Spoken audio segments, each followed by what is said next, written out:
Olá, bom dia, boa tarde ou boa noite para quem vai ouvir a gente gravado depois, ou boa tarde para quem for ouvir ali a hora que sair no canal Stock Pickers.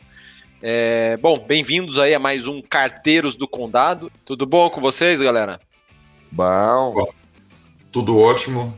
E um oi para quem está em casa. Aí, Felipe Dexheimer aqui. Show. É verdade, é podcast. Então, sem o áudio também. Então, estamos aqui com o nosso querido amigo Lucas Colazo. Tudo bom, Colazo? peraí. Bom não, melhor. Por quê? Porque Felipe Dexheimer me deu esse cálice da inteligência aqui, ó. Pra quem está ouvindo o podcast de casa não está vendo, estamos com a caneca da família Selection e DNA na mão e ela poderá em breve ser sua, porque a gente vai sortear mais informações lá no meu Instagram, tá bom? Boa, boa.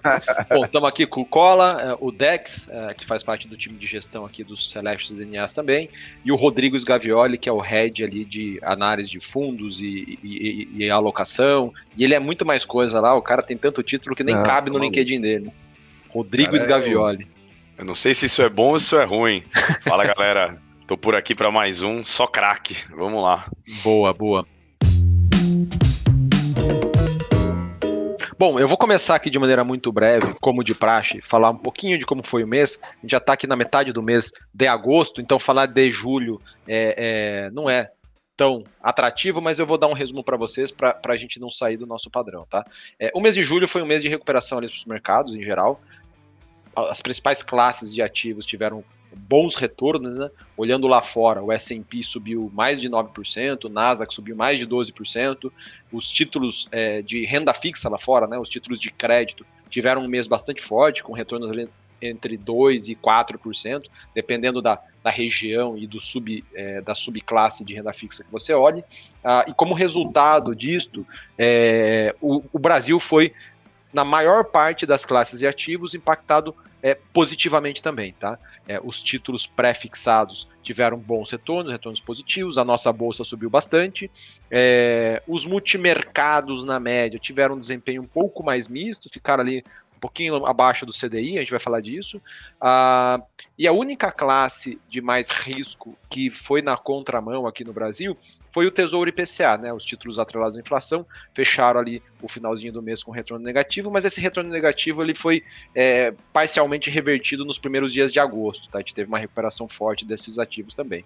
Então, isso foi um resumo aqui muito, muito amplo do mercado. Se a gente for olhar os fundos especificamente, falar aqui dos multimercados, os que mais sofreram ao longo do mês foram justamente os que são mais numerosos, que são aqueles de estratégia macro ou multi-estratégia, né? Muitos deles se confundem.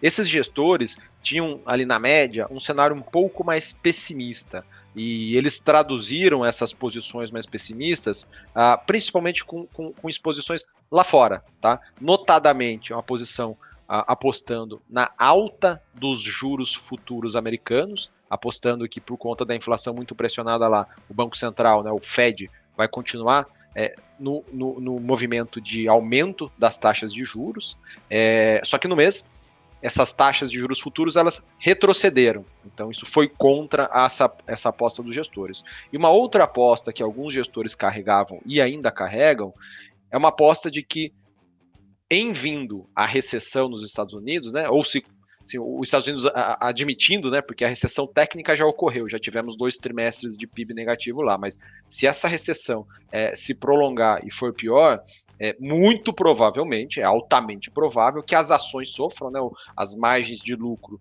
das empresas devem sofrer e, por consequência, isso bate nos preços. Então, alguns gestores estavam com posições vendidas em S&P, vendidas em Nasdaq, e como tanto o S&P quanto o Nasdaq subiram pra caramba no mês, isso também detraiu resultado desses fundos multimercados. E, por último, uma posição que atrapalhou alguns gestores macro aqui no Brasil foi a posição comprada em Tesouro IPCA, ou NTNB, ou juros reais, como muitos gestores descrevem, justamente pelo fato de as NTNBs ali ao longo do mês terem fechado no terreno negativo, tá? Então essas 3 posições aí, se a gente fosse generalizar, essas 3 posições foram as que mais prejudicaram alguns fundos, muitos deles ficaram abaixo do CDI e alguns deles ficaram até no terreno negativo, tá?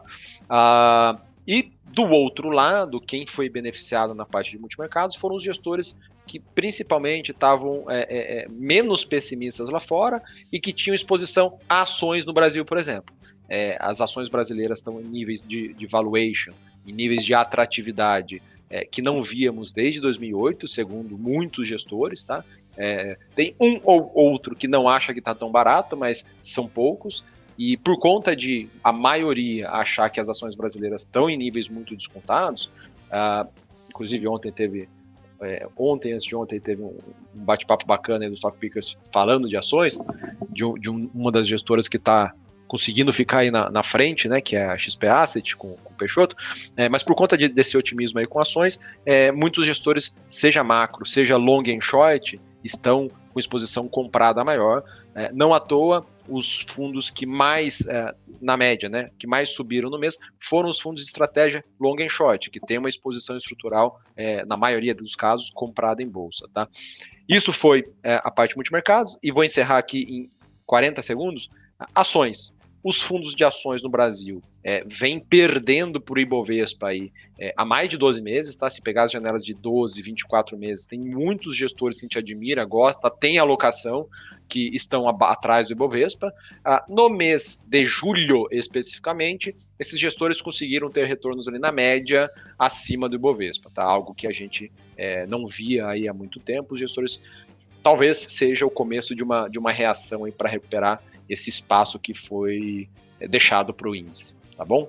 Então, de maneira muito geral é isso, pessoal. E aí eu queria já passar a bola para os meus queridos colegas, começar aqui por idade, começar com o Dex. Não sei se o Dex ou o Sgav, que é mais velho, mas vamos começar com o Dex. O Sgav é mais velho. Mas agora vai você, então. Mas a diferença é de meses, assim. Mas boa. Eu vou até fazer um preâmbulo antes dessa primeira carta, que é o seguinte... pessoal, só para quem está ouvindo aqui, é o Dex que está falando. Vai lá, Dex. Boa. A gente está se aproximando da eleição, né? Está cada vez mais perto. E, assim, algumas das cartas que a gente vai trazer trazem opiniões sobre, não os candidatos em si, mas sobre planos de governo dos candidatos. E, assim, é super importante lembrar, assim, os gestores são obrigados a, inclusive a gente aqui, fazer uma análise fria do que está acontecendo e pensar de maneira desapegada. E é importante que o que a gente vai falar sobre essas cartas seja visto dessa maneira, simplesmente um gestor analisando friamente o que vai acontecer e não tentando tomar partido. E aí, dito Belo isso... disclaimer, muito bom. Dito isso, começo com a carta da Gard, né? Então, o principal fundo deles, que é o D'Artagnan, caiu 1,55 no mês, que é um pouco do que o Samuel falou ali, que assim, a principal perda deles foi em ações, né, ações lá fora e aqui, mas ele entregou um pouquinho em cada book, então entregou em juros, entregou em moedas, que é um pouco, o Samuel comentou dessa reversão de tendência. No ano, o fundo está subindo 10% contra um CDI aí na casa de 6%, eles ganharam principalmente em cupom cambial, alta de taxa de juros globais. Eles têm um book sistemático que ganhou aí 1% e tem um restolho lá de moedas e ações. E até, assim, eu achei curioso, acho que o título da carta já expressa bem o que eles estão achando, o título da carta é Campo Minado. Né? Então, eles trazem um monte de incertezas que estão acontecendo. Então, atividade nos países desenvolvidos, né? Pensando no primeiro país desenvolvido, está se deteriorando. Isso está fazendo os mercados questionarem se os bancos centrais vão entregar o aumento de taxa que eles prometeram. Eles acham que o Fed, ao contrário do que está precificado no mercado, não vai cortar juros ano que vem. Essa é um pouco a nossa opinião também. Para o ECB, o jogo é um pouco mais difícil, porque eles acabaram de sair do zero depois de 10 anos de taxa negativa, né? Chegar ao zero depois de 10 anos de taxa negativa, mas eles estão enfrentando uma crise energética, então isso traz bastante incerteza e pode trazer uma estagflação. E na China você também tem problemas aí no setor imobiliário, a tática deles de luta ao Covid, né? E no setor imobiliário você tem a inadimplência do setor imobiliário, as pessoas deixando de pagar os apartamentos que não foram entregues ainda, né? Depois de tudo o que aconteceu lá. E aí, no Brasil, né, eles entendem até que acho que quase que não dá tempo de ter mais nenhuma deterioração fiscal, como foi a PEC das bondades, né, antes da eleição. A corrida eleitoral na cabeça deles é muito estreita. Uma das coisas interessantes que está na carta deles até, eles têm um modelo colocando um pouco assim, pega algumas variáveis que explicam a aprovação do presidente e dada, queda do desemprego, aceleração da atividade, queda de combustível, etc., tem, provavelmente nas próximas semanas, um momento aí de melhora da aprovação do Bolsonaro que deve deixar a corrida bem mais apertada. Mas o cenário deles ainda é de que o Lula será eleito. E só para completar esse top-down, eles acham que o Banco Central ainda vai dar mais uma alta de 50 pontos na próxima reunião e parar em 13,75. E aí o que eles comentam do Lula, né, e o Lula é o que está comentado porque é o cenário base deles, a base fiscal que o programa de governo propõe parece sólida, mas quando você olha para os pormenores, é um pouco mais difícil equilibrar e eles entendem que só sustenta com aumento de carga tributária. Tá? Então, acho que é isso uma das coisas que eles estão de olho aí. Então, as prioridades que a campanha coloca, eles acham que põe um pouco em xeque a credibilidade fiscal, e isso é um risco à frente. Então, por isso que eles estão, toda essa visão, tanto global quanto local, aí de campo minado. Muito interessante. Eu abri o microfone aqui, eu não sei se é para eu puxar ou o Sgav vai seguir na ordem de idade ainda. Já não seguiu, né? Então, a gente segue a ordem do carretel aqui. Vai o Sgav. Manda ver, Colasso, vai lá. É que o Sgav tá enganando todo mundo, porque para quem acompanha o Instagram dele, né, no casamento dele tava bonitão lá na Bahia, tal, na Expert tava aparecendo o modelo do condado. Aí a barba não fica branca, Cola, por isso que engano, cara. É só isso. Eu não sei, o cabelo ele tá caindo antes de ficar branco. Esse é o problema. Boa, Gabi. Bom, eu trouxe aqui uma carta de uma das gestoras que nós temos na nossa carteira do Selection Stock Pickers. Para você que não é cotista ainda tá ficando maluco, tá? Tá disponível lá na plataforma da XP, depois confere esse fundo aí que vai dar o que falar ainda no mercado. Tá aqui a Molt, tá? Então eu trouxe aqui, eles na verdade não tem carta, eles trabalham com o modelo do Multicast, com podcast ali, então tem bastante intermitência com o que a gente faz aqui no Stock Pickers. O podcast é super curtinho, achei bem legal, para quem aí tá com pressa, quer correr, treinar ouvindo, ajuda bastante, que foi justamente o que eu fiz, tá? Então funciona. E, bom, trazendo aqui um pouquinho os principais pontos que eles colocaram ali, tá? Sobre a visão de mercado, eu achei mais do mesmo, tá? Sendo sincero, ainda eles pontuaram lá sobre a discussão sobre uma recessão ou não lá fora, comentaram um pouquinho da queda recente das commodities, que começou pela parte soft das commodities, que são mais agrícolas, depois veio para petróleo, etc. Né? Colocou sobre a dúvida do soft landing, que eu acho que essa discussão já também está meio em voga, já muita gente falando sobre. Colocaram a atividade caindo lá nos Estados Unidos, mas ainda assim, né, já indo para um ambiente um pouco mais resiliente, e que em alguma hora o Fed vai precisar aumentar a velocidade do aumento de juros por lá, né? Eles usaram o termo pace, mas eu acho que a gente pode deixar o anglicismo de lado aqui no Carteiros. E aí eles comentaram sobre o long bias e o long only, né? Bom, em linha com o que o Samuca pontuou ali sobre exposição dos fundos, tá? O long bias aumentou a exposição líquida do fundo, então eles enxergando aí bastante assimetria de sinais positivos, entendendo também que aparentemente a inflação brasileira atingiu um pico e lá nos Estados Unidos está em vias de, então eles estão já aumentando, e nos Estados Unidos a visão deles é que as margens têm maior risco, né, de surpreender para baixo, né, das companhias, enquanto aqui no Brasil seria o contrário, né, você tem muito mais, qualquer trigger que vier dado o preço da bolsa hoje pode ser positivo, então por isso eles estão aumentando a exposição líquida deles. No long only, né, a janela curta do fundo é uma janela ruim, tá perdendo do Ibovespa. Eles perderam dinheiro nesse último mês aí em lojas americanas, né? O papel caiu bastante depois que eles compraram, eles achavam o papel barato, compraram, caiu ainda mais na mão deles, né? Ou seja, nada está tão barato que não possa ficar ainda mais, né? E aí essa dinâmica de curto prazo machucou, mas nada mudou na companhia, eles mantêm a posição, né? Eles estão bem expostos agora, eles mudaram bem o blend da carteira, eles estão mais expostos a varejo de vestuário, diminuíram a exposição em commodities e utilities, principalmente energia elétrica, mas eles adicionaram uma posição que eles não tinham, que é a Eletrobras. Então, o setor como um todo na carteira diminuiu, mas eles adicionaram posição em Eletrobras. As principais posições estão no âmbito de varejo, Americanas, Renner Açaí e Grupo Soma, 20% em varejo, 15% em financeiro, BTG e Banco do Brasil, 13% em proteínas, que é BRF, e aí a variação do setor de petróleo mudou bastante dentro da carteira. Essas são as principais exposições do portfólio. Só um dado, né? Quando eles gravaram o programa, ainda não tinha acontecido a queda que aconteceu.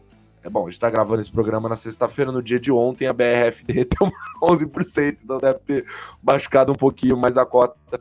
Eu sei disso porque o gestor que foi no Stock Pickers recentemente, o Peixoto, que o Samuca comentou, também tem BRF na carteira e ele apanhou com ela aí, enfim, até o programa sair. Então, essa é a carta da Molt. Boa. Sgavi, puxa a primeira para nós aí, por favor. Eu não sei se vocês estão preparados para eu cantar um Elvis aqui, né? Mas calma. Não, mas é que é no ritmo da carta da Quinéia. Tá bom. Ué, gente, a carta da Quinéia, o pano de fundo, ela que sempre gosta de colocar, é uma grande foto ali, bonita até, do Elvis.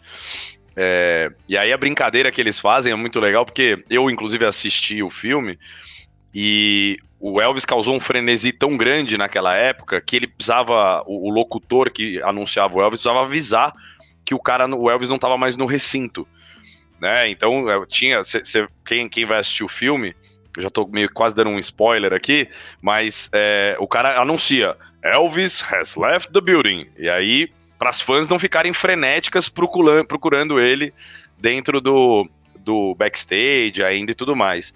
E qual que é a brincadeira que a Quinéia fala? Que os bancos centrais não estão mais também no recinto, ou seja, com aquele perfil de vir socorrer as economias quando as economias apontavam para um crescimento menor, né? Então, acho que as temáticas, pelo que eu estou ouvindo de vocês, elas são muito parecidas também, mas eu acho que a Quinéia entra um pouco mais fundo no que ela acredita que a gente já esteja encaminhando para uma recessão, primeiro, industrial, principalmente americana, mas global, de uma forma geral, e ele cita alguns fatores, né, a própria guerra Rússia e Ucrânia, e as implicações que tem para o setor de energia, o maior aperto das condições financeiras, o ciclo de estoques, e ele mostra um gráfico que, mostra o pico, assim, de muitos anos dos estoques de várias dessas empresas, o que indica que elas provavelmente até vão dar uma parada na produção para conseguir dar vazão para esses estoques, né? E aí falam também de que China não só não está ajudando, como também está atrapalhando. Pegam também o gancho no que vocês falaram sobre o problema no setor de housing lá, né? Falam bastante do setor de housing e como a coisa tá feia por lá. E aí, para tornar uma longa história curta, é isso, né? Falam que isso deve ter contágio para outros setores, tá? Setor de serviços, e aí começar a afetar emprego muito mais rápido do que a gente imagina. Dito isso, né, de uma forma geral, eles se dizem ainda, né, bastante cautelosos em bolsa global, tá? Depois eu vou falar rapidamente um pouquinho de Brasil, o que eles estão vendo, mas não tem grandes novidades. Eles estão comprados em dólar contra algumas moedas da Europa e da Ásia, e eles já estão aplicados em juros. Então, até justifica, porque eles tiveram até, né, óbvio, não só por essa posição, mas até um mês positivo ali, e estão com um retorno ainda bastante interessante no ano, tá? Então eles estão antecipando já essa queda da inflação, que eles já há muito tempo até vêm preconizando que a gente tem uma migração da pauta de preocupação com inflação para uma preocupação com crescimento. No Brasil, bem rápido, eles brincam, né, com aquela frase famosa que não tem nada mais permanente do que um programa temporário, falando que, olha, tudo que a gente viu em junho, julho sobre as questões fiscais, né, não só a aprovação da desoneração da energia, dos combustíveis, mas também os benefícios temporários né? Essa é a brincadeira que acabam talvez atrapalhando o nosso filme, né, fiscal para frente, ou seja, pode ser que tudo isso acabe permanecendo. E aí os caras falam que o fiscal e a proximidade da eleição pode complicar um pouco o cenário aqui no Brasil. Eles seguem vendidos em inflação implícita, né, achando que a inflação no curto prazo vai cair, e com algumas proteções e inclinação da curva de juros, tá? Na bolsa, eles estão privilegiando posições relativas e o que eles têm direcional é mais em elétricas, estatais e infraestrutura. Então, vale dizer que, né, a Atlas 2, que é um fundo até que está nas carteiras recomendadas aqui do Research, tá? Ele é um fundo que tem performado bastante bem, ele é um dos multi-estratégias, mas que um pouco diferente do que você comentou. Depois eu vou falar de outro que sofreu, sim, com o que você comentou, Samuca, mas eles acabaram já estando com posições aplicadas em juros lá fora e mais conservadores em bolsa aqui, mas com algumas posições direcionais que favoreceram eles também, tá? Acho que é isso, carta Show. muito bacana, com Elvis de pano de fundo. Assim, acho que a Quinéia de fato tem, não só as cartas eles são legais, né, temáticas e tentando pensar um pouquinho fora da caixa, mas lá no canal do YouTube deles, eles botam vários videozinhos curtos também, não é nem na virada do mês, tipo, no último dia útil do mês eles já colocam lá alguns comentários, então eles têm feito um trabalho muito legal, de fato, na comunicação. Tem uma linha editorial boa lá agora, né, Sim, eles estão fazendo, exatamente. Cola, ia falar alguma coisa? Comentário extremamente breve. Eu gravei uma vez um mini documentário dentro da Quinéia, então passei basicamente 12, 13 horas dentro da Quinéia gravando, conhecendo todo o time, gravando todos os processos e tudo. E um negócio que me chamou a atenção, que eu queria só comentar, porque eu acho que é bom para quem investe em fundos, o research da Quinéia, além de fazer o estudo das posições e tudo mais, né, para dar essa recomendação para o gestor fazer a alocação de capital, muita estratégia que o Sgav explicou é porque são várias caixinhas, né, várias mesas ali operando vários mercados diferentes. O research da Quinéia também recomenda para o gestor quanto que ele deveria ter em cada uma das mesas da Quinéia, dado o cenário. Então eu acho isso bem legal. Eles usam, inclusive, a parte sistemática para tocar isso. Então tem modelos quant ali, aí o Dex pira na cadeira dele, mas tem modelos quant que fazem essa sugestão de alocação em mesas. Eu achei isso curioso e eu só queria pontuar aqui rapidamente. Pô, já que você me chamou aqui, já deixo aqui um abraço pro Guga Aleixo, que é quem toca essa parte continuada da Quinéia, velho conhecido aí. Então vamos Boa. deixar os abraços. Eu vou deixar um pro Rui Alves aí, que encontrei na Expert e sempre muito simpático e disponível para falar. Boa. Não, de fato, o pessoal lá da Quinéia tem feito um trabalho muito bacana. Parabéns pro Rui Alves, pro Marco Freire, para todo o time lá. Bom, vamos falar aqui. Eu vou tentar falar em menos tempo, mas eu já vou matar duas de cara, tá? A primeira delas, que a gente sempre traz aqui, e talvez seja uma das cartas mensais mais lidas aí do mercado, é a do nosso velho e bom amigo Luiz Stuberger, da Verde. De maneira muito resumida aqui, ele é um dos caras que foi bem ao longo do mês, né? O Sgav comentou que na média, né, os gestores foram ali abaixo do CDI, os de estratégia macro / multi-estratégia, na média, mas teve vários deles que ganharam dinheiro, tá? Vou falar de dois que ganharam dinheiro, que foram bem aqui. O Verde é um deles, teve retorno ali positivo no mês de 1,54 contra 1,03 do CDI, e no ano foi para um retorno de 9,25. Em 12 meses, ele está devendo um pouco, ele está com 5,29% acumulado contra 9,4% do CDI. Quem diria, né? O CDI voltando para perto dos 2 dígitos no acumulado de 12 meses. E o índice de multimercados, chamado IHFA, em 12 meses está 8,49. O que houve de ganhos ao longo do mês ali para o Verde?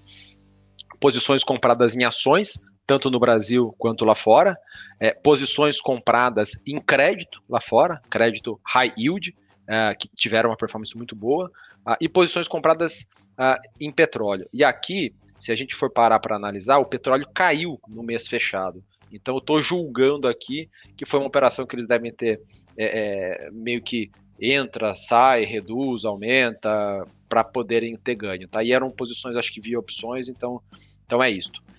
Perderam com o quê? Perderam com posição vendida em dólar, eles tinham uma posição vendida em dólar, comprada em real, que eles zeraram. essa posição apostando na alta dos juros dos Estados Unidos, que muitos gestores tiveram prejuízo, eles também perderam com essa posição, né, a tal da posição tomada em juros, e eles perderam com uma coisa mais específica, mais técnica, chamada inflação implícita aqui. Eles estavam apostando na alta da inflação implícita no Brasil e tiveram perdas também. Para fechar verde, de posições principais, como que está a carteira deles, né? Eles aumentaram essa posição apostando na alta dos juros dos Estados Unidos. Ao longo do mês, os juros futuros americanos caíram, então alguns gestores aproveitaram para aumentar essa aposta. Eles continuam comprando inflação implícita no Brasil, achando que tem espaço para a inflação surpreender para cima. Continuam comprados em petróleo e em ouro na parte de commodities, reduziram a exposição a ações lá fora, ações globais, continuam comprados em ações brasileiras, mantiveram a alocação comprada em crédito high yield lá fora e zeraram a posição em dólar aqui, como eu já tinha falado. Então esse foi o verde, tá? De maneira bem sucinta. A outra casa que eu quero puxar aqui é a Vista. A Vista, capitaneada ali, área macro, pelo João Landau. O principal fundo deles, que é o Vista Multi-Estratégia, que é o mais antigo e que é super arrojado, é um fundo bem agressivo, subiu 10,59% no mês. Assim, é um retorno espetacular. E o fundo deles, que é menos agressivo, mas que ainda assim é bem volátil, é o Vista Red, subiu 4,14% no mês. O Vista Multi-Estratégia sobe quase 54% no ano, e o Vista Red sobe quase 21% no ano. Então são fundos aí que, assim, como o gestor está numa fase muito boa, está acertando a mão, os retornos positivos são bastante bons, bastante satisfatórios, mas podem ter meses bastante negativos também. O que é legal aqui na Vista é que a principal posição deles andou contra ao longo do mês, que é petróleo. Eles carregam uma posição, uma tese, né, de valorização do petróleo desde 2019. Eles aumentam, reduzem, fazem exposição via contratos futuros, mudam um pouco para opções. Eles ficam, obviamente, sempre trabalhando em cima dessa posição, mas essa tese ela vem aí, já completou 3 anos na carteira, só que eles não carregam, obviamente, só uma posição, né? Eles sempre buscam mercados que possam servir de proteção caso essa posição maior ande contra, tá? E essas proteções andaram muito a favor dos fundos ao longo do mês, tá? E quais foram essas proteções? Um dos mercados que mais fez os gestores perder dinheiro ao longo do mês foi o mercado onde eles ganharam dinheiro, que era a posição em juros americanos. Só que eles estão na outra ponta. Eles possuem uma posição que se beneficia da queda dos juros futuros americanos. É uma posição que a gente fala que é vendida, né? Dada em juros, o jargão aí do mercado para falar dessa posição. E essa posição, como que ela funciona, né? Geralmente, quando tem muita aversão a risco no mundo e há temor de recessão, ou temor que a inflação não seja tão alta quanto possa ser, por conta da desaceleração da economia, os juros futuros de vários países, mas falando aqui dos americanos, eles cedem. Então, esse cenário de recessão, que pode ser negativo para a posição comprada em petróleo, ela beneficiaria essa posição apostando na queda dos juros. E no mês de julho, isso aconteceu. Então, isso trouxe bastante ganho para eles. Eles tinham algumas posições ali contra iene e euro, tá? A moda, o ien, né? O ien japonês e o euro, que ganharam também. E no Brasil, eles carregam aí há algum tempo posições compradas em ações, tá? Em ações domésticas, boa parte aqui no índice Bovespa, ganharam com isso, tá? O que importa? Cabeça deles para hoje. Eles continuam apostando na alta do petróleo, tá? E eles acham que o ciclo de valorização das commodities está só começando na cabeça deles, tá? Na leitura de mercado deles. Eles falaram na Expert, né, isso não está na carta, mas eles mencionaram na Expert, que num painel com o Luiz Stuberger e com o André Jakurski, que eles possuem uma posição vendida em minério de ferro também, um temor muito grande com relação à China, desaceleração da China e crise no mercado imobiliário. Então isso é maléfico para a cotação, pode ser maléfico para a cotação de minério de ferro. E que mais? Eles falaram De eleições. Pô, esse negócio é legal, né? O Dex falou que, pô, a gente não faz julgamento nenhum aqui nós não iremos falar se a gente vai votar no candidato A, B, C, D, X, Y, e os gestores, na maioria das vezes, também não falam, mas eles vão comentar sobre a eleição, não tem como botar uma venda nos olhos, tá? Falando sobre eleições, pô, eles têm a leitura de que o Brasil, a nossa economia, ela é muito mais dependente dos ciclos de commodities do que quem está lá em Brasília. Ainda mais que a gente caminha cada vez mais para um semipresidencialismo, né? Que os presidentes não têm tanto poder quanto o mercado acha, tá? Eu grifei aqui, deixa eu dar um zoom aqui e vou achar para vocês o que eles falam disso aqui especificamente. Aqui, ó, a importância do poder executivo, cada vez mais restrito ao modelo semipresidencialista, parece receber peso desproporcional. Eles acreditam que os efeitos lá das políticas de Brasília são superestimados e os efeitos do ciclo de commodities são subestimados. Ele coloca aqui, né? Eles colocam: governos como FHC, Dilma e Temer conviveram com ciclos de commodities menos favoráveis, com preços mais baixos. E não à toa, não tiveram avaliações tão boas.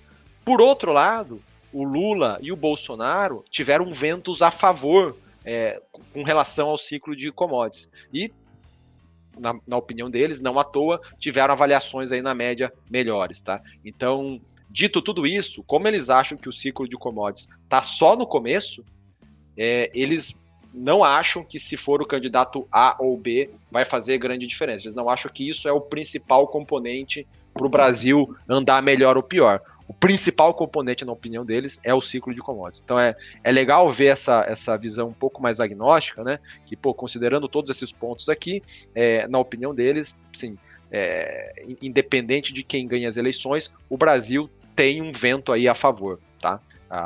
Então é isso, assim, tentei resumir aqui um pouco de vista e de verde. Não, boa. Eu vou falar que eu mesmo tenho defendido aí que a minha impressão é que para os mercados brasileiros, a bolsa, juros, etc., a espera pela eleição provavelmente tem sido pior do que qualquer um dos resultados, né? Então, a hora que o candidato foi eleito, começar a mostrar, meu programa é esse, esses aqui são as peças-chave do governo, os principais ministros, etc.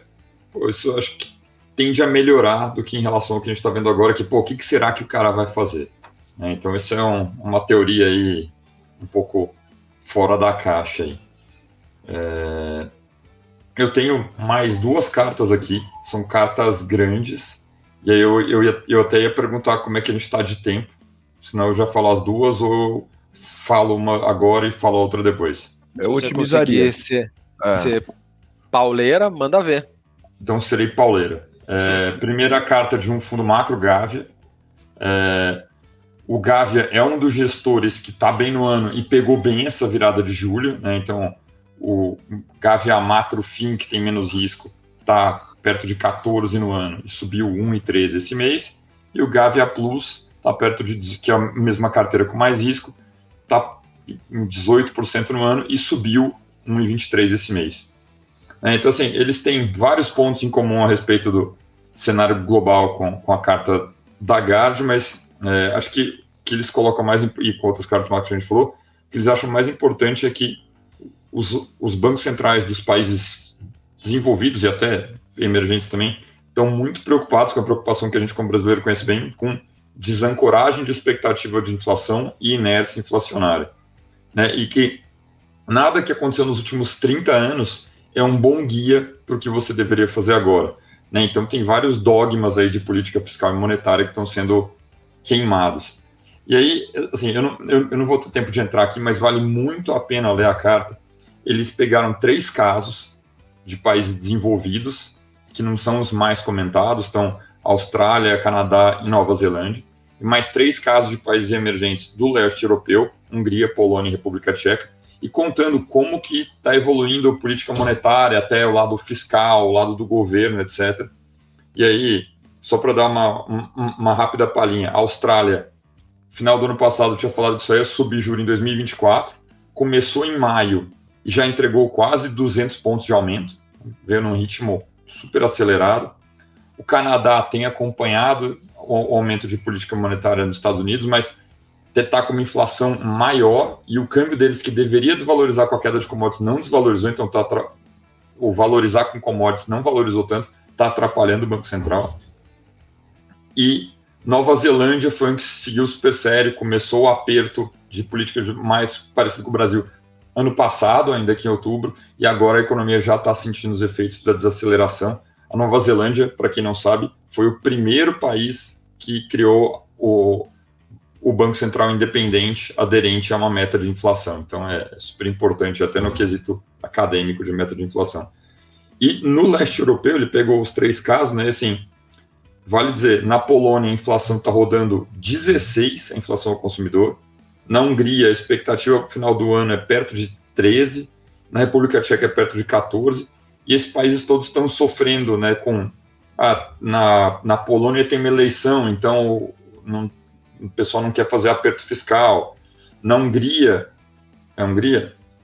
Ou é República Tcheca, desculpa. Na República Tcheca, a diretoria do Banco Central foi trocada agora por uma diretoria que não segue uma política ortodoxa, na contramão da diretoria imediatamente anterior. Então, parou o ciclo de aperto de juros, está tentando intervir no câmbio e tal. Então, assim, a carta é muito legal, comenta várias dessas coisas. E o fundo foi bem em julho, porque eles viram um pouco dessa virada de expectativa e compraram bolsa. Então, eles ganharam em bolsa aí. Eles ganharam também em posições vendidas em euro e alguns trades relativos de moeda no mês. E a Oceana, que eu falei, infelizmente o tempo depois encontra, mas assim, vale muito a pena ler a carta semestral deles. A carta saiu em julho, mas ela é a carta do primeiro semestre e ela saiu depois do último carteiro, saiu dia 18 de julho. Então eu já tinha lido na época, achei que valia a pena trazer aqui. O fundo long bias deles, que está na carteira do Selection Stock Pickers, está subindo alguma coisa como 2% esse ano.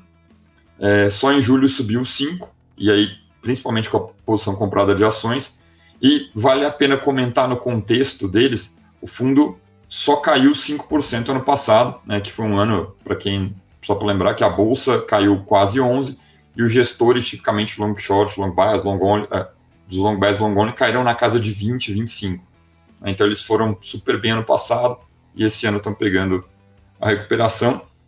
E aí o que ele comenta, né, foi um período, esses últimos 2 anos, eu brinco também, né, que a gente fez vários experimentos sociais malucos que nunca foram feitos na história da humanidade, né, e ele fala muito de, a gente teve visões extremamente opostas para ativos de risco.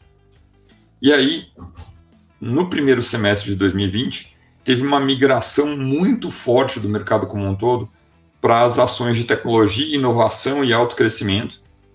E o mercado abandonou as métricas tradicionais de valuation, ele cita aqui preço-lucro, e abraçou métricas de crescimento de receita e até de total addressable market, né, que todo mundo já viu em algum lugar, né, que é o mercado total endereçável por aquela companhia. E o mercado prestou pouca atenção à rentabilidade atual ou futura, a práticas contábeis que ele chamou aqui de agressivas, e desafios de lucratividade dessas empresas, né? E ele comenta um pouco da carta que eles escreveram em referência ao segundo semestre de 2020, e que daí eles até brincaram que existia uma nova classe de ativos que era ele brincou de GALP, Growth at Unreasonable Prices, ou em bom português, né, crescimento a preços não razoáveis. E, assim, o que parecia que era uma tendência que ia durar anos, de repente explodiu, né? Então, ele tem uma tabelinha com várias ações ali, eu coloquei ali para lembrar de cabeça, BID, Stone, Magalu, que desde as cotações máximas caíram 90%. Até tem umas frases engraçadas da carta dele, que são os trechos da carta de 2020 que ele recolocou nessa carta, que é desde a criação de 2008, da Oceana em 2008. Em poucos momentos nossa filosofia de investimentos foi tão desafiada pelo mercado, eles estão com a sensação de que eles estão remando contra a correnteza, e tem mais umas 5 frases que eles destacam, né? E aí ele dá destaque para o que eles estão fazendo agora. E ele até comenta que alguns investidores que eles têm mais contato ficaram surpresos quando eles começaram a adicionar algumas dessas empresas na carteira. Mas o que ele fala é o seguinte, eles até colocam na carta uma frase do Seth Klarman, que é: eu sou da visão que uma ação em um preço é para comprar, em um preço é para segurar, em outro preço é para vender. O risco é relacionado muito a quanto você paga, não necessariamente ao que você compra. Então, o que eles estão vendo agora? Alguns IPOs, que foram desse tipo de empresa, estão negociando hoje na bolsa ao valor abaixo do caixa líquido da empresa. Algumas empresas de muita qualidade estão... o caixa representa 45% a 50% do valor de mercado hoje. E o portfólio deles continua centrado em empresas tradicionais, negócios estáveis e de alto retorno, mas agora eles começaram a adicionar algumas dessas empresas. Um caso que ele comenta na carta é Renner, e aí ele comenta outros casos também. Tanto no setor elétrico, tem vários cases, eles dão destaque também à Eletrobras, que eles já tinham uma posição pequena e aumentaram depois da privatização, e ele também fala muito bem, que acho que vale a pena ler lá, da fusão de Allianz e BR-Malls, que eles acham que tem muitas sinergias, tá? É um caso que eles gostam. Era isso. Foi uma saraivada aí, mas tentei resumir bem. Boa. Para quem tiver com preguiça, não precisa admitir pra gente aqui, eu tô tentando achar aqui, eu acho que eu fiz um resumo dessa carta. Eu fiz, sim. Dia 18 de julho, eu postei lá no Instagram um micro resumo dela, tá? Então, para quem quiser procurar lá no meu perfil. Qual que é o seu Instagram? @samuel.ponsone. Boa, isso aí. Recomendo seguir. Vai lá, Cola. Qual que é a tua? Por que todo mundo só adiciona o Samu? Depois faz um jabá do meu aí também, hein? Mas fala, meu Deus do céu. Vai lá. Pra quem tá só ouvindo, @sgavi.xp, hein? Sgavi, SGAVI.xp. O cara já é famoso, Cola, não precisa. Sigam o Sgavi. Qual é o seu, Dex? @Felipe Dexheimer. Mas eu vou falar, para quem já segue qualquer um de nós quatro, a gente postou hoje, que é sexta-feira, tem um post marcando os outros. Acho que a gente pode repostar isso no domingo, que daí quando a galera vê no ar, já entra lá num perfil e já consegue seguir todos os outros. Vou mandar até na minha lista de transmissão para vocês ganharem seguidor, tá bom? Manda lá depois do @. Espetáculo. Cola, puxa a sua outra aí. Bom, as always, aqui trazendo a carta da Dália, que também é uma das posições do Selection Stock Pickers, com o fundo total return deles. E, bom, a carta da Dália sempre é aquela carta mais divertida, né? Assim como eu, a galera que trabalha na Dália é bem nerdzona e gosta de escrever uns negócios divertidos de ler. E eles fizeram uma carta falando de futebol, aí eu amo em dobro, muito bom. Bom, eles começaram fazendo ali, contando uma historinha sobre um livro chamado O Gênio do Crime, que, enfim, ele conta a história ali, basicamente, de uns meninos que vão desvendar um crime em relação a figurinhas de álbum da Copa, né? Para quem está acompanhando ainda, né? Para sorte dos papais desse programa aqui, os filhos ainda são pequenos e não tem álbum da Copa, porque se eles tivessem, vocês estavam lascados, que custa caro pra caramba. Não sei se vocês viram agora, mas para completar o álbum tá caro, viu? Inclusive a Dália traz isso na carta, eu vou falar mais pra frente. Depois eles escrevem um trecho ali do Rumo ao Hexa, achei importantíssimo, até porque se você não torce pra seleção brasileira, pode parar de me seguir agora lá no Instagram. E, bom, eles fizeram algumas passagens ali super interessantes sobre o ano de 94 e 2002. Para quem não sabe, o Brasil foi campeão nesses 2 anos, tetra e penta. E as figuras principais desses 2 títulos quase não foram para a Copa, né? O que foi bem engraçado, essa passagem que eles trazem ali, que acabou sendo positivo, né? Porque tanto o Ronaldo quanto o Rivaldo, pelo menos no Penta, estavam machucados, né? Não jogaram a temporada inteira e chegaram descansados para jogar a Copa.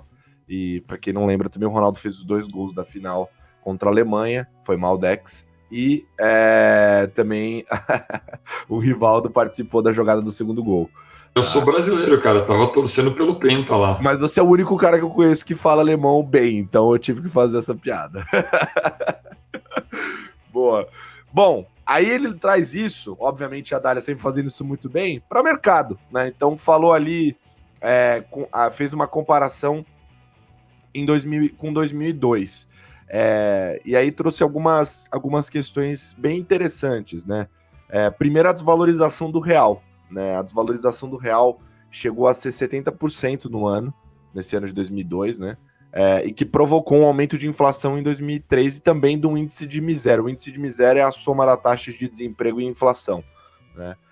Cujo qual, olhando agora, também está elevado, tá? Não tanto quanto esteve em 2002, tá? Bem mais baixo, na verdade, do que esteve em 2002, razoavelmente mais baixo, mas está alto nesse momento, né? Também teve, em 2001, né, um pouco antes, falta de chuva que provocou racionamento de energia, que a gente viu agora também racionamento recentemente, que levou a um desempenho ruim da Bolsa no segundo semestre daquele ano, tá? Então, foi e para quem não tá entendendo esse paralelo, 2021 agora foi o ano mais seco nos últimos 100 anos, tá? Que levou a bandeira tarifária lá, a gente teve a bandeira preta lá pela primeira vez, enfim. E essa situação toda, na época, ela demandou uma alta de juros. A Selic, na época, era 19% em 2001 e ela foi para 26,5% no início de 2003. Né? Então, bem pior do que o que a gente está vendo hoje, né, em termos do remédio que está sendo aplicado.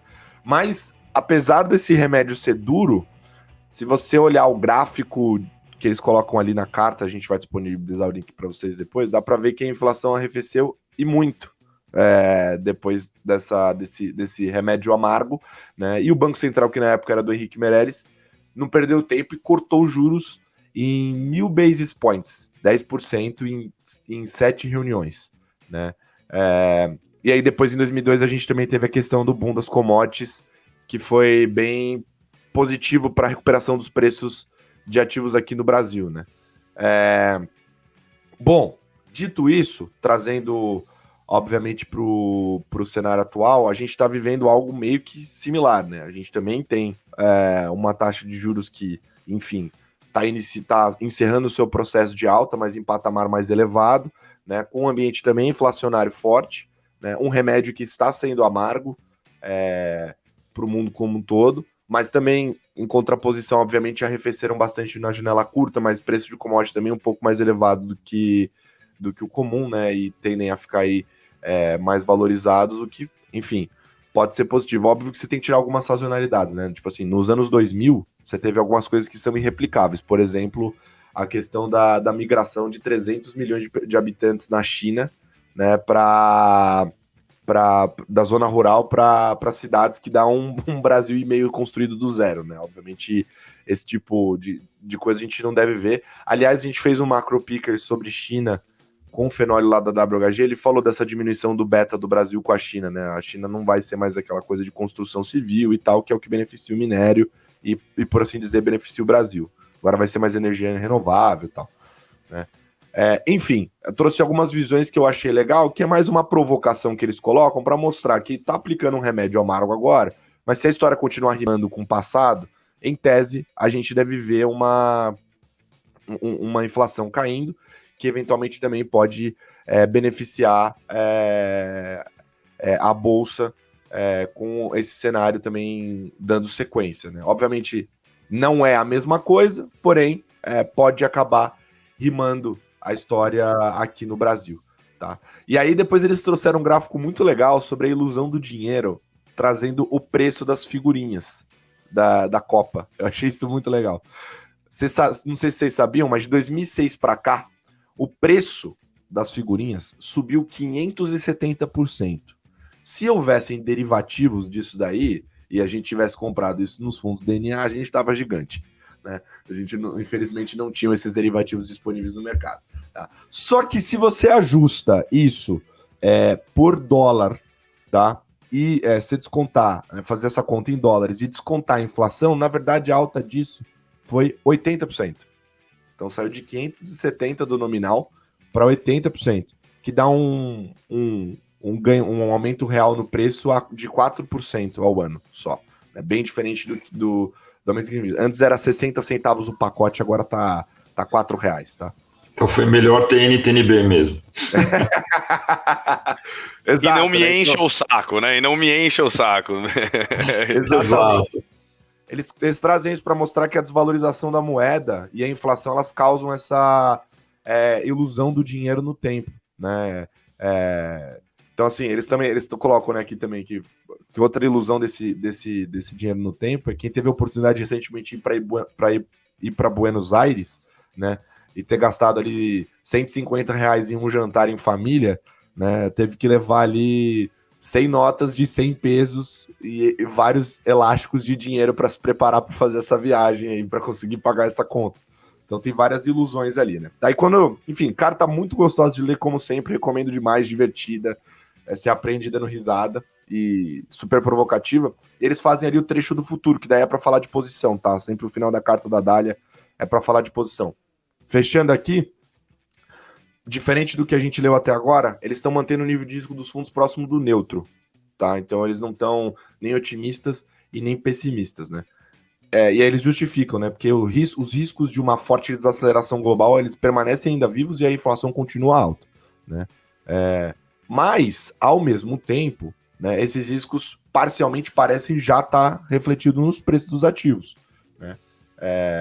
E eles colocam aqui também que é muito difícil eles lembrarem de uma época que você conseguia compor uma carteira de ações com perfil de risco e retorno tão interessante quanto atualmente, uma verdadeira seleção de futebol, né?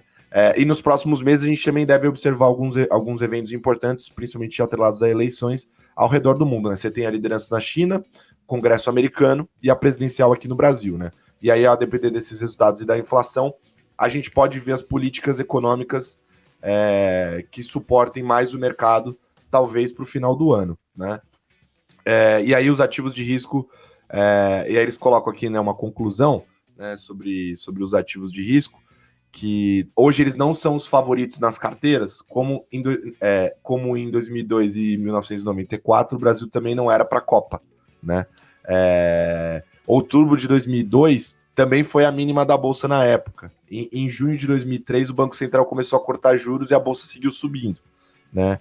Então, por vários motivos, vale a pena ter essas datas na cabeça. Então, bom, claramente eles fazendo uma alusão que o ano também é de Copa, o ano também é de eleição, e com um cenário de juros alto para um remédio amargo para uma inflação que também está alta, mas que eventualmente pode destravar valor passando aí, descomprimindo esse risco no janela próxima de tempo. Show. Gavi, vamos lá para a nossa última e depois ir para os momentos culturais, para as dicas culturais? Vamos lá. E eu prometo não te decepcionar que eu vou treinei Puta aqui merda. a minha capacidade de síntese. Não, pelo contrário. Cara... tá, achei que era outra página. Da capacidade de síntese, Gavioli. Não, Vamos achei lá. que era falar de outra coisa. Vai lá. É a capacidade de tornar algo muito extenso curto. Ou vocês podem ligar na velocidade 1,5 agora. Fiquem à vontade, vai, valendo.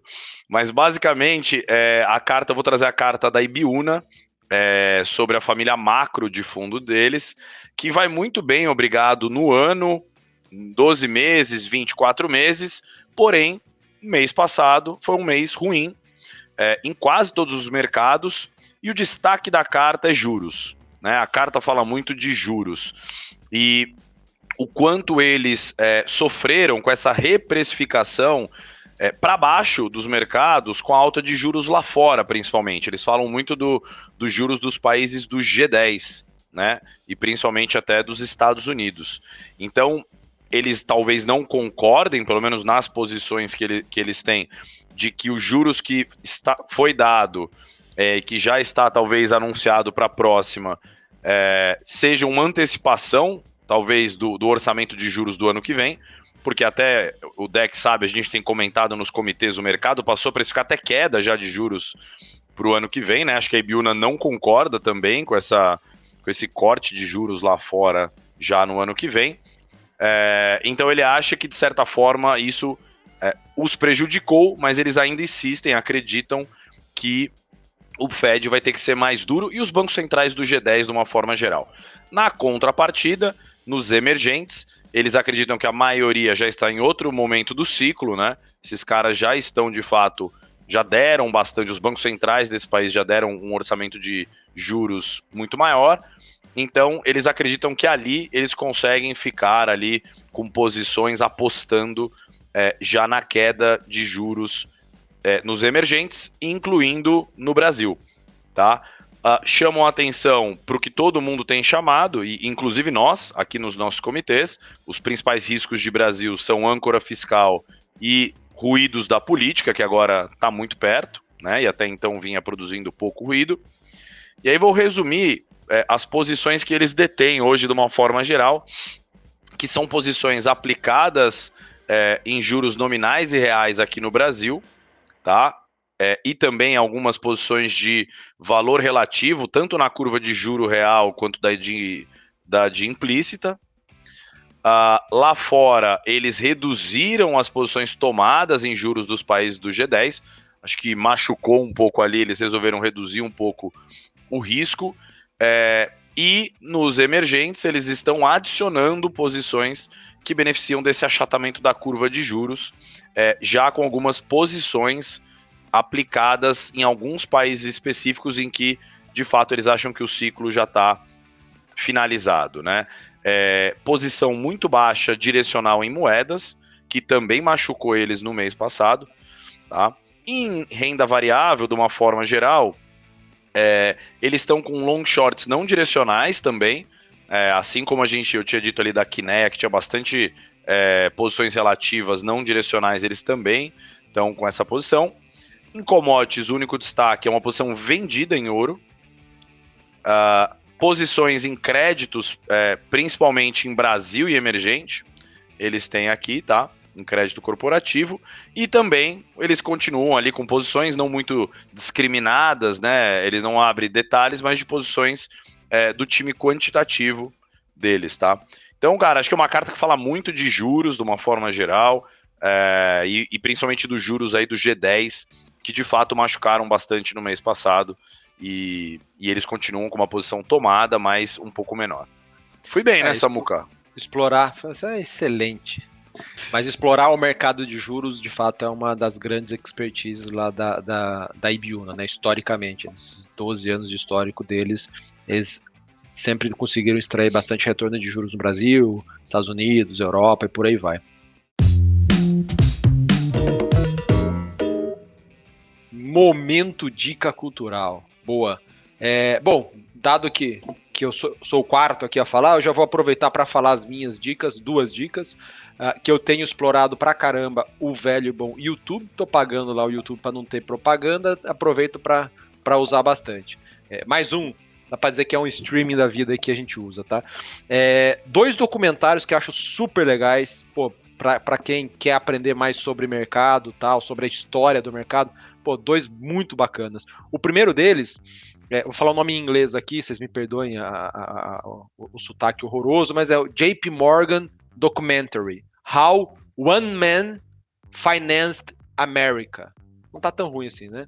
Mas basicamente é sobre... Fala, Gabi. Não, eu tenho que zoar, né? Mas assim, não, com todo respeito. Cara, o pessoal do interior já vem com o inglês já é um app já instalado, né? Muito legal isso. Pois é.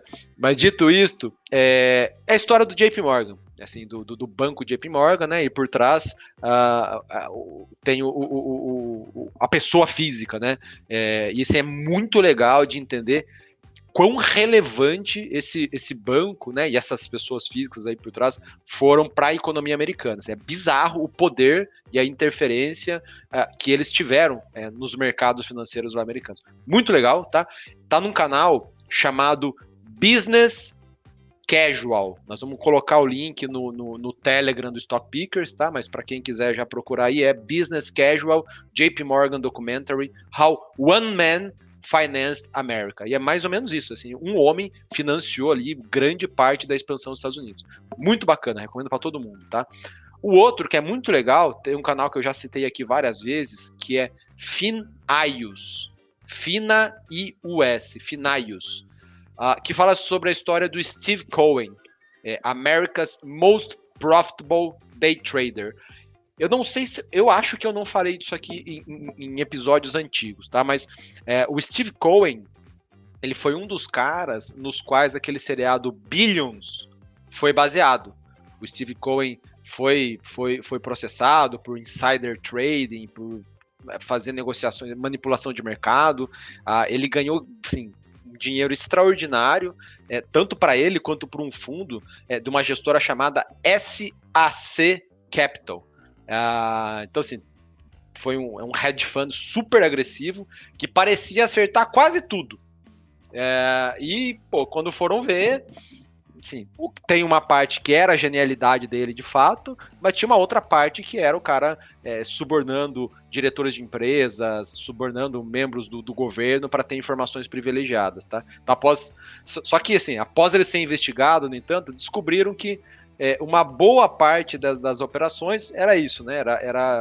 Não era só devido à genialidade dele, mas essas operações legais montadas aí com embasamento em informações privilegiadas, o que é crime, tá? Então, Steve Cohen, America's Most Profitable Day Trader. Muito legal também. Dex, manda a tua. Pô, eu tenho uma coisa que, pô, eu tenho visto algumas pessoas falando, mas para mim tá quase que tão esperado quanto a Copa do Mundo. A gente vai saber disso provavelmente até o dia 15 de janeiro ali. Mas, sim, pela primeira vez em pelo menos 120 anos, talvez esse ano a inflação ao consumidor no Brasil seja menor do que nos Estados Unidos.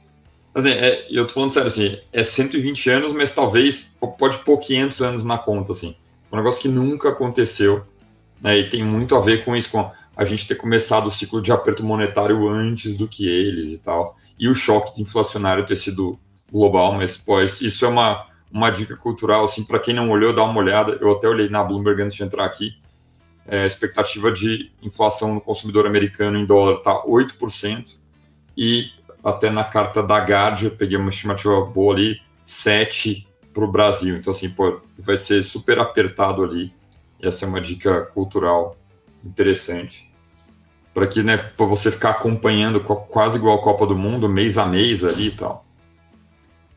A outra dica cultural é um site antigo, foi criado durante a crise de 2008, mas vale muito a pena ler. Eu até não tinha lembrado disso, mas a hora que o Samuel estava falando de alguns casos ali, me veio.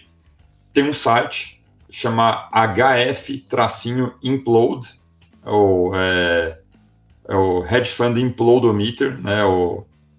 A hedge fund é o fundo multimercado, né? Então, é o, sei lá, medidor de implosões de fundos multimercado. Mas ali, os caras têm uma coletânea incrível, né, de vários fundos que quebraram e que foram históricos, entre Amaranth, teve os fundos de alavancagem de crédito da Bear Stearns e mais um monte de outros casos. E, pô, é muito legal essa análise de a gente fica falando aqui dos gestores que estão indo bem, que tem risco redondo, não sei o que lá, porque já passaram pelo crivo aqui, né? Seja do time de análise da plataforma lá, que era liderado pelo Samuel, agora liderado pela Carol, seja pelo crivo do Samuel aqui, que entra no Selections, no Stock Pickers, etc. Mas é legal ver o que acontece quando isso dá errado, né? E a gente deixa o link lá depois. É um site que vale a pena, é praticamente um livro ali. Boa. Do meu lado, temos aqui em primeira mão, primeiríssima mão, porque literalmente acabou de acontecer enquanto a gente estava aqui na gravação, que é o seguinte: há um bom tempo atrás, sei lá, um ano atrás quase, finalzinho do ano passado talvez, eu terminei esse projeto, mas a gente fez um projeto quando eu era do time de análise da Rico, que chamava Rico Vai Fundo, tá? O que era esse projeto? Um mini documentário dentro das assets para explicar como que elas funcionam, né? A gente olha lá o nome do fundo na plataforma, escuta a galera falando sobre multimercado, sobre tudo que vocês escutam aqui no Carteiros, mas às vezes isso não é tão claro na cabeça, não é tão tangível. Para tornar tangível, a gente literalmente entrou, invadiu as assets e mostrou como elas funcionam de dentro. Os episódios são super curtinhos. A gente fez um episódio para falar de fundos imobiliários ex-tijolo, que investem em ativos que não são de tijolo. A gente gravou com a Capitânia. A gente fez um para explicar sobre tijolo com a Blue Macau. O Tonico que gravou esse episódio, inclusive, ele visitou as lajes para mostrar e tal, no que você está investindo. Eu fiz 2 episódios com a Giant Steps, onde a gente desmembrou todo o processo de investimento quant. Inclusive, na época, estava saindo o fundo deles, o Satoshi, que é um fundo quant de cripto. Então foi bem legal, porque a gente usou isso também para mostrar como é que era a criação de um fundo quant e tudo mais. A gente gravou um episódio sobre multimercado com a Kiné, que o Sgavi comentou da carta, então a gente gravou lá dentro para mostrar como é que funciona o processo de gestão multimercado. E o último episódio é na Encore, para mostrar como é que é o processo de gestão de uma gestora de ações, tá? Então, são poucos episódios ali, curtinhos, você mata rapidinho e consegue entender como é que funciona todas essas gestoras de dentro para fora, tá? Então, ficou bem legal. E a segunda dica, que foi simplesmente o grande evento aí que parou o mercado, a Disneylândia do mercado financeiro, e que o Sgavioli com certeza é o Mickey, e parou a indústria inteira, e que tomou também várias noites de sono minha, quase não dormi. Eu quase não dormi durante esse período, mas a Expert, tem vários Expert Talks gravados ali, programas, os painéis que tiveram, enfim. Teve muita gente relevante de diversos pontos de vista, tanto de empreendedores até gestores de fundo renomados. Enfim, ali você consegue pegar um cheiro do que o mercado está pensando e também grandes tendências futuras. Enfim, painéis aí bem diversos. A gente participou da Expert com um painel de stock picking, e eu também gravei o episódio, o penúltimo episódio que a gente soltou, também foi gravado lá durante a Expert, então recomendo vocês assistirem esses conteúdos. Bom, o Sgavi vai falar. Vamos encerrar com chave de ouro aí? Eu lembrei de mais um, mas... I can't work out because I love you too much, baby. Moleque! Caraca, cara. Suspicious Minds. Eu quero saber, o Colasso não vai saber, o Colasso nasceu mais ou menos há 10 anos atrás. Cara de personalidade, entendeu? Falou que ia cantar, foi e cantou. Então, Sgavi, é isso, cara. Com essa voz aqui de Amado Batista que Deus me deu, eu gostaria de dizer que eu vou dividir minha dica cultural. Primeiro, pra galera relaxar um pouco. Cara, vai assistir o filme do Elvis. Eu li a carta da Kiné que fala do Elvis e, de fato, eu assisti no cinema. Sou fã demais do Elvis e relembrei de várias coisas sobre a história do cara, que é fantástica.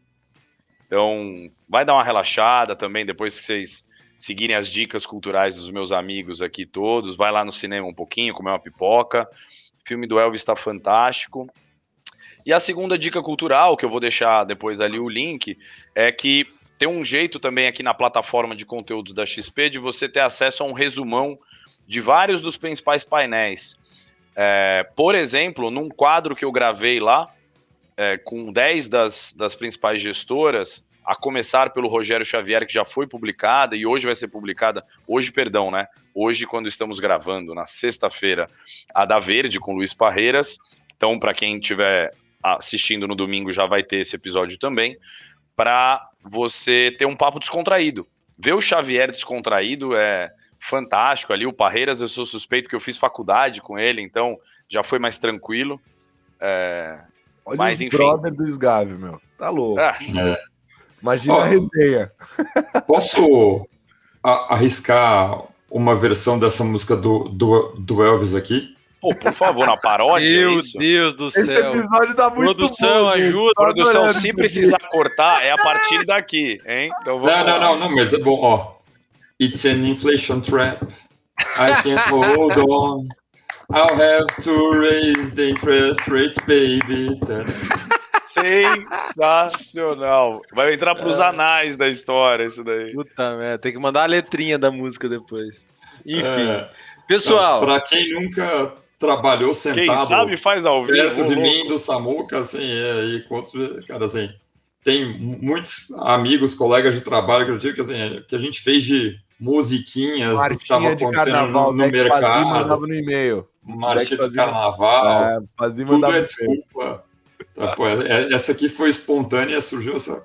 Pô, Bom, pessoal, acho que estouramos aqui o tempo, mas tudo bem, não tem problema. 10 minutinhos a mais. Uma última dica Fala, cultural. Dex. Puta Cara, merda, vai cantar outra música. Não. Próximo mês, provavelmente já estão nos últimos testes, mas tem um evento que de fato pode mudar a história da humanidade. Se é Starship, que é o projeto mais recente da Mineração SpaceX, de asteroide? do Elon Musk. Mas assim, se Starship funcionar, entrar em órbita e pousar, cara, você está inaugurando uma nova era na história da humanidade. Você coloca um negócio do tamanho de um Boeing em órbita, totalmente reutilizável. O custo de lançamento cai, sei lá, 10 mil avos do que era 10, 15 anos atrás. Assim, a gente pode estar, de fato, assim, começando a inaugurar uma era de que a humanidade é multiplanetária. Então, é um evento que, eu tenho uma expectativa grande, eu adoro astronomia e essas discussões todas. Então, fiquem de olho aí também. Boa! E aí, por onde você acompanha? Google da vida. Cara, YouTube, o Twitter do Elon Musk, a SpaceX posta bastante coisa no YouTube também. Provavelmente eles vão transmitir o lançamento quando tiver agendado, tá passando os testes, aguardando umas coisas regulatórias e tal. Então, tá quase aí. Boa, excelente. Bom, dicas pra caramba aí pra vocês curtirem ao longo do mês. Até a gente se encontrar na próxima. Pessoal, prezados, muito obrigado. Obrigado aí a quem aguentou a gente. Um beijo.